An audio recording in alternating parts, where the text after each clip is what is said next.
안녕하세요. 공단기획 행정학을 강의하고 있는 김규대입니다. 자, 여러분, 저희 한번 보세요. 지금 이 내용이 어떤 내용이냐면 국가직 7개년 저희 OX 정리 특강인데요. 여러분, 일단은 국가직에 7년 동안 나와 있던 저희 문제들, 그러니까 2023년까지 해서 7년 동안 문제들을 가지고 다 하나씩 분류를 했습니다. 그래서 다시 한번 시험장 들어가기 전에 깔끔하게 정리를 하라고 했는데, 제가 지금 유튜브에서 저희들이 올려드리는 강의는 일단 선지들만 쭉 하도록 하겠습니다. 그리고 이런 내용하고 이제 여기서 국가직 7개년 플러스 OX랑 그다음에 지방직과 7년 우리 7급까지 했는 풀 버전은 공단기 이제 강의에 저희들 공단기 사이트에 우리 강의로 이제 올라가는데요. 저희 이제 회사가 똑같이는 못하니 저희들은 이제 가볍게 7개년 문제만 딱 했는 거고, 요 주제에다가 저희들 주제를 확실히 정리를 해야 되잖아요. 그러니까 요 주제다가 저희들 국가의 7년 요거 플러스 지방직 또 7개년 그 다음에 우리 7급 문제까지 선지를 탁탁탁탁 정리했는 거는 저희들 강의에 올라와 있습니다. 일단 요거부터 한번 7개년부터 한번 딱 정리하고 시험장 들어가시면 굉장히 좋을 듯 합니다. 그래서 이 내용을 일단 한번 봐두시고 이제 행복 노트에 있는 내용들인데 이렇게 한번 공부해 두시고요. 요 부분 찾아서 공부해 두시고 그 다음에 이제 저희들 이런 내용 설명하고 보다 더 완벽한 선지를 원한다. 그러면 이제 공단기 강의에서 여러분들이 이제 우리 한번 공부해 주시면 될 겁니다. 자, 바로 저희 1단원부터 한번 가보도록 하겠습니다. 자, 저랑 같이 가면 되고, 이 자료는 저희들 카페에 있어요. 김규대 밑에 이제 저희들 제 카페 주소를 알려주는데 그 카페 주소 가면 여기에 대한 자료들을 받을 수 있다라고 보시면 돼요. 자, 1번부터 바로 한번 가보도록 하겠습니다. 19세기 근대 자유주의 국가는 적국 국가를 지향하였다. 여러분, 19세기에 이제 시민혁명 이후에 근대 자유주의 국가는 적국 국가예요? 아니면 야경 국가예요? 그래서 이거는 1번은 무슨 국가? O예요? X예요? X 되겠습니다. 그래서 무슨 국가? 야경 국가, 야경 국가. 다른 말로 작은 정부, 해도 상관없고요. 작은 국가. 소국 국가라고 하셔도 전혀 문제가 없습니다. 근데 원래 선지는 요 야경 국가였다라고 봐두시면 되겠습니다. 오케이. 그래서 큰 정부, 작은 정부인데 시민혁명 이후에 작은 정부, 시장 실패 이후에 큰 정부, 정부 실패 이후에 다시 작은 정부 이렇게 가죠. 그래서 근대 자유 국가는 어떤 정부다, 국가는 자유주의 국가는 야경 국가다 이렇게 보시면 되고요. 그 다음에 이제 두 번째 갑니다. 대공황 이후 케인스주의 루스펠트 대통령의 뉴딜 정책은 작은 정부관을 강조했다. 여러분, 대공황이 뭐예요? 시장 실패죠. 그래서 대공황 이후 같은 경우는 시장 실패 후에 케인스주의 루스벨트 대통령의 뉴딜 정책은 어떤다? 큰 정부를 강조했다. O예요? X예요? X 되겠습니다. 그래서 작은 정부의 큰 정부다. 큰 정부를 강조했다라고 보시면 되겠습니다. 그래서 X. 그래서 우리는 큰 정부관을 강조했다. 이렇게 보시면 되겠고, 자, 이제 영국의 대처리즘, 미국의 레거나믹스는 큰 정부를 지향했다. 여러분, 요 사이에 뭐가 있어요? 여러분, 그러니까 지금 순서대로 제가 또 다 배열을 했거든요. 그래서 근대 자유주의 국가에는 야경 국가, 대공황은 큰 정부, 영국 여기서 이제 정부 실패가 터졌죠. 73년, 79년 올 시작해서. 그래서 영국의 대처리즘, 미국의 레거나믹스는 정부 실패 후에 어떤 정부? O예요? X예요? X 되겠습니다. 어떤 정부? 작은 정부를 지향하였다라고 보시면 되겠습니다. 자, 4번입니다. 하이에크는 노예의 길에서 시장 실패를 비판하고 큰 정부를 강조했다. O예요? X예요? 요거 한번 봐주세요. O예요? X예요? 요거는 X 되겠습니다. 왜냐하면 하이에크이 누구예요? 하이에크이 누군지 일단 아시면 좀 편해집니다. 하이에크 같은 경우는 신자유주의자예요. 그러니까 정부 실패 이후에 나타난 신자유주의자인데, 얘는 어떤 실패를 비판하면서 정부 실패를 비판하면서 큰 정부의 작은 정부예요? 작은 정부를 강조하였다로 고치셔야 됩니다. 됐습니까? 이렇게 보시면 되고, 자, 이제 5번부터 또 한번 가보도록 하겠습니다. 정책적 이원론 이론론에 대한 이야기죠. 제일 먼저 여러분, 정책적 이원론이 나왔습니다. 역관주의 이후에 심의혁명 이후에 이제 우리 윌슨 정책적 이원론이 나왔고요. 그 다음에 이제 시장 실패 이후에 정책적 이론론이 나온 겁니다. 내용들 한번 정리해 두시고요. 자, 바로 가보도록 할게요. 정책적 이론론은 정당 정치의 개입으로부터 자유로운 행정 영역을 강조하였다. O예요? X예요? 요거 X 되겠습니다. X. 이건 어떻게 하셔야 되냐면, 우리 정당 정치의 문제가 역관주의잖아요. 그 다음에 이제 거기서 이제 행정을 떼어낸 거예요. 그래서 우리 정당 정치로부터 자유로운 행정 영역을 강조한 건 정치행정 1원론이에요, 2원론이에요, 2원론이다라고 보시면 돼요. 정치행정 몇 원론? 2원론이라고 보시면 돼요. 그 다음에 1930년대 뉴딜 정책은 정치행정 2원론이 등장하게 된 중요 배경이다. O예요? X예요? 여러분 옵니까? X입니까? 요거는 뭐다? 우리가 X다라고 하셔야 돼요. 그럼 어떻게 고치시면 돼요?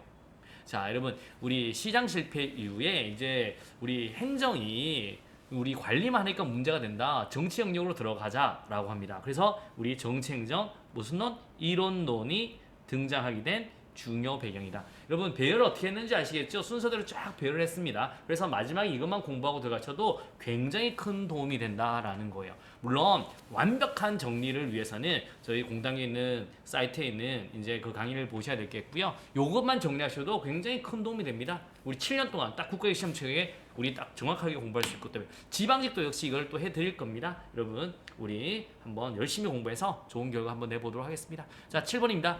우리 과학적 관리론과 행정개혁 운동은 정치행정 이원론의 한계를 지적하였다. O예요? X예요? X 되겠습니다. 왜냐하면 여러분 과학적 관리론, 행정개혁 운동 같은 경우는 정치행정 이원론을 주장하였죠. 한계를 지적한 이원론을 강조하였다. 아니면 주장하였다. 이렇게 하셔야 되는 거예요. 강조하였다. 아니면 주장하였다. 이렇게 보세요. 한계를 지적한 게 아니라 주장했다. 아니면 강조하였다. 이렇게 보시면 됩니다. 자, 이제 8번 한번 가보도록 하겠습니다. 정쟁정 이원론을 대표하는 애플비는 정치행정이 단적적으로 보았다. O예요? X예요? X 되겠습니다. 우리 애플 B 이렇게 외웠죠. 정치행정 몇 원론이요? 1원론 되겠습니다. 1원론을 대표하는 애플비는 정치행정이 단절적인 게 아니야. 계속적이라고 봤다. 7급에서 노선지 또 변형된 선지 있거든요. 그런 것들 나중에 한번 또 찾아 공부해 보시면 되고요. 그래서 계속적이라고 보았다라고 보시면 되겠습니다. 애플 B. 그래 정치행정 이원론 같은 경우는 우리 윌슨, 오케이. 그 다음에 글릭, 그 다음에 굿노. 정치행정 1원론 같으면 애플 B. 띠목띠목 say에 what I'm say에 이렇게 외웠습니다. 봐두시면 되겠습니다. 그 다음에 이제 저희 시장 실패와 정부 실패 내용 한번 해보도록 할게요. 뭐 시장에서 한파를 자, 뭐 이런 거 있잖아요. 공부하자. 그런 내용 한번 정리해 두시고요. 바로 저희는 OX로 가보도록 하겠습니다. 외부 효과 발생은 정부 실패 원인에 해당한다. O예요? X예요? 여러분 X 되겠습니다. 이거는 정부 실패가 아니라 무슨 실패? 시장 실패 되겠습니다.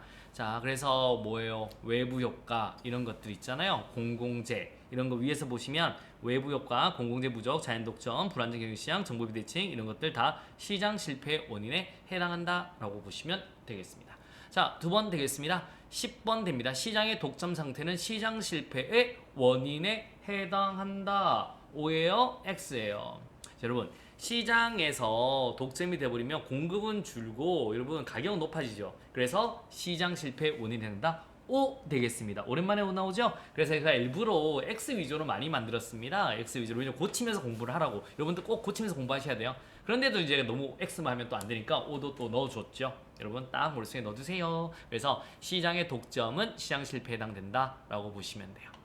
자, 이제 11번입니다. 시장이 담당하기 어려운 공공재의 존재는 정부 실패 원인에 해당한다. O예요? X예요? X 되겠습니다. X 이렇게 보셔야 됩니다. 그러면요, 왜 공공재 시장에 넣두면 거래될만큼 거래되는데 공공재는 거래가 안 되잖아요. 그래서 무슨 실패다? 여기서 말하는 시장 실패의 원인에 해당한다라고 보시면 되겠습니다. 자, 이제 12번 되겠습니다. X 비효율성의 발생은 자 시장 실패 원인에 해당된다. 자, 우리 뭐라고 했어요? 여러분 겉과 속인 다른 남친 꺼져라. 그래서 꺼진 X 남친 이름이 뭐라고요?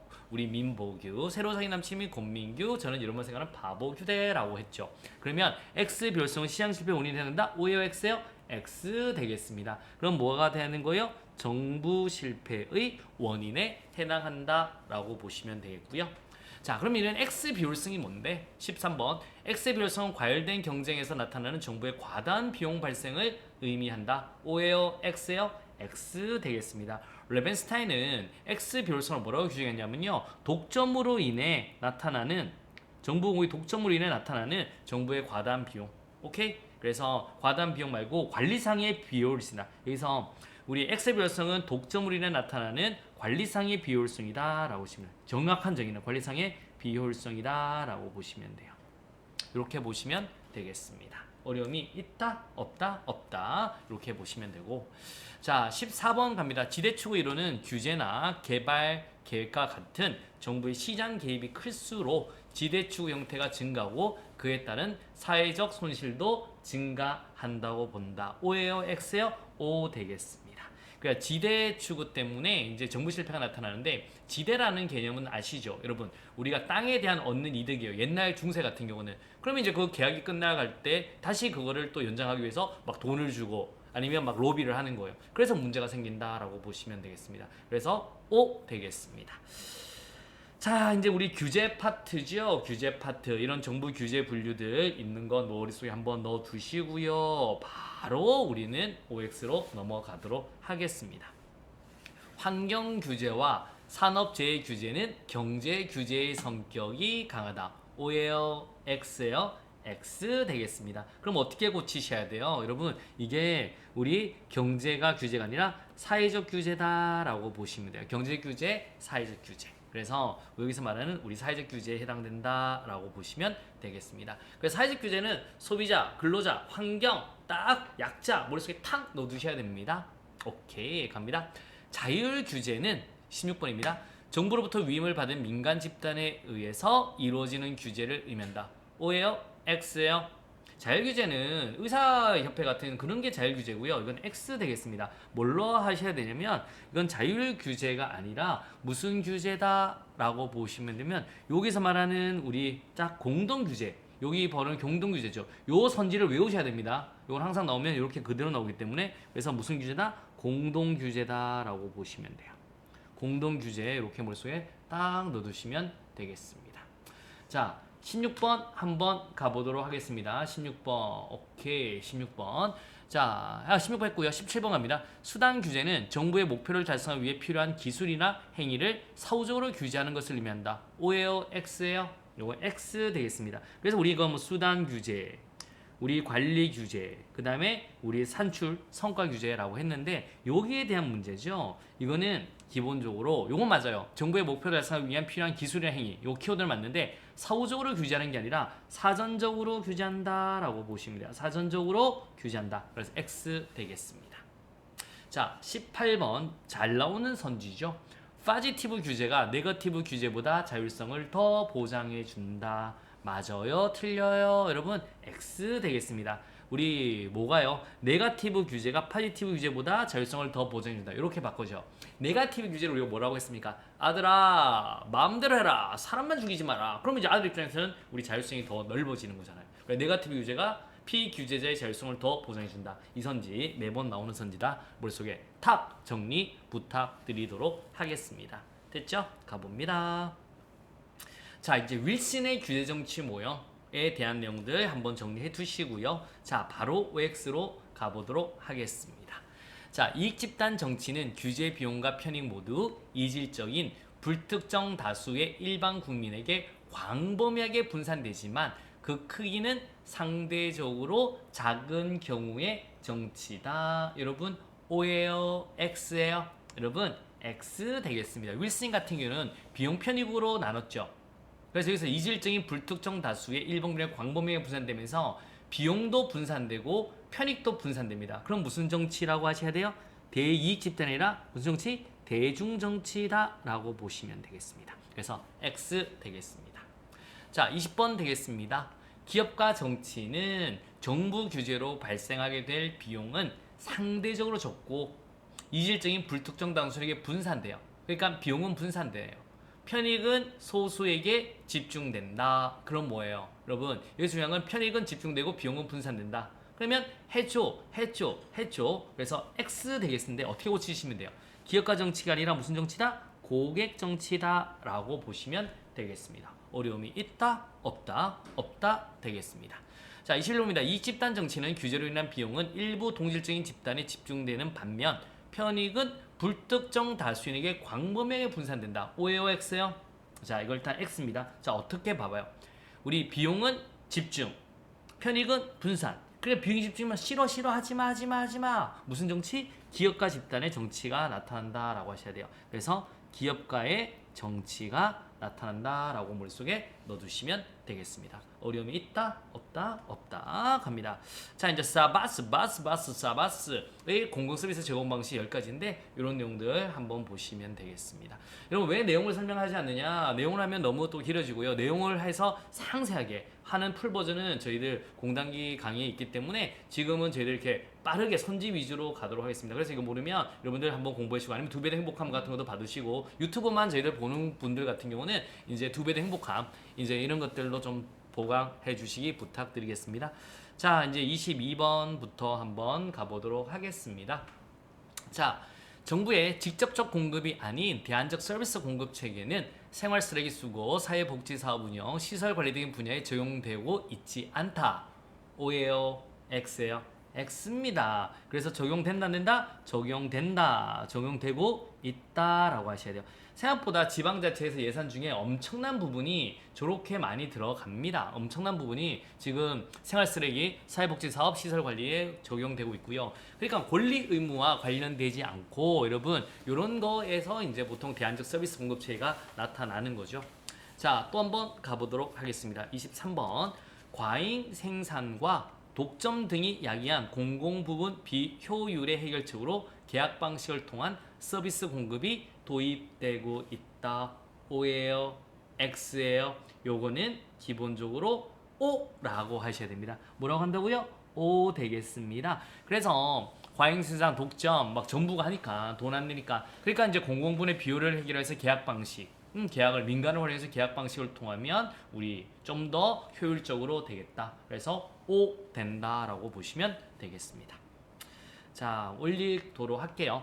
24번입니다. 사용자 부담 방식의 활용은 재정 부담의 공평성을 제한한다. O예요? X예요? 요거는 X 되겠습니다. 이건 어떻게 고쳐야 돼요? 사용자 부담 방식의 활용은 재정 부담 형평성을 여러분 좋게 하는 겁니다. 그래서 우리 공평성의 제고에 기여한다. 이렇게 나와 있어요. 공평성의 제고에 기여한다. 좋게 만드는 거예요. 왜냐하면 사용자 부담 방식이란 건 이제 사용자, 수혜자 부담, 사용자 부담, 이익주의, 이익을 보는 사람이 돈을 내라. 그러니까 이제 딱 사용한 사람이 이득을 본 사람이 돈을 내니까 재정 부담의 공평성이 좋죠. 이렇게 보시면 됩니다. 사바스가 제시한 공공서비스 공급 유형에 따르면 자원봉사 방식은 정부가 결정하고 민간이 공급하는 유형에 속한다. O예요? X예요? X 되겠습니다. 이건 어떻게 고치셔야 되면 자원봉사하고 자조활동 같은 경우는 민간이 결정합니다. 민간이 결정하고 민간이 공급한다 라고 머릿속에 탁 넣어두시면 되겠습니다. 자 이제 얼마 안 남았습니다. 한 반 정도 학생간 조금만 더 가볼게요. 자 이제 행정의 가치 파트입니다. 본질적 가치와 수단적 가치 있는데 이 중에 우리 공익이 굉장히 좀 많이 출제가 되었다라고 보시면 되겠습니다. 어떡해요 여러분 어떡해요. 여기에 저희들이 먼저 이거 답이 있네요. 이렇게 우리 정리했는데 모르고 이 답 부분이 있네요. 그러면 여기서 이제 한번 여러분 저희들 가치부터는 끊어서 갈게요. 여러분 여기서 끊어가야 되겠네. 가치부터. 그러니까 챕터 3부부터 끊어갈게요. 왜냐면 답이 있으면 안 되잖아요. 그래서 한번 끊어갈 테니까 끊어서 가도록 하겠습니다. 자 일단 여기서 우리가 한번 챕터 1, 2 했거든요. 정리해 주시고요. 조금만 쉬고 이제 챕터 3, 4 한번 하도록 하겠습니다. 여러분 좀 이따 뵙겠습니다.